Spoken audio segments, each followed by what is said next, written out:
In 1850, the last slave ships were disappearing from the West African coast, ending centuries of brutal trade that had stolen millions of lives.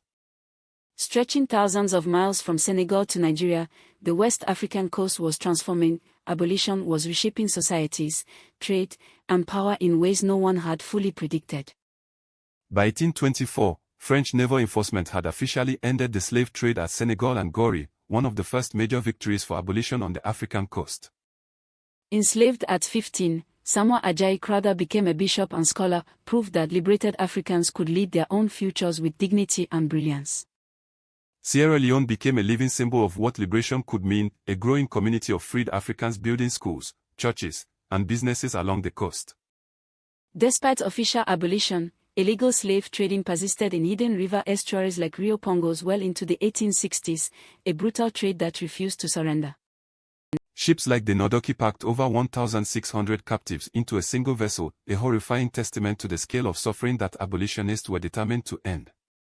Protestant missionaries established schools at Bedigri, Ouidah, and Abeokuta, introducing Western education while pressing African converts to abandon their cultural roots. As the slave trade declined, legitimate commerce in palm oil, groundnuts, and cotton filled the economic void, a transformation championed by abolitionists like Thomas Buxton.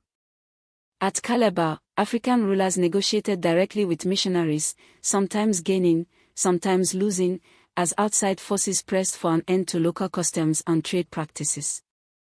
In East Africa, the slave trade persisted far longer. Zanzibar's Arab-connected networks continued trading human lives even as West African abolition advanced.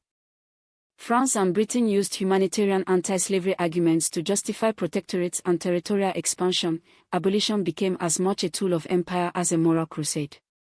The abolition era shaped modern Africa profoundly, its tensions between liberation and exploitation, between African agency and colonial ambition, echo in every debate about development and self-determination today.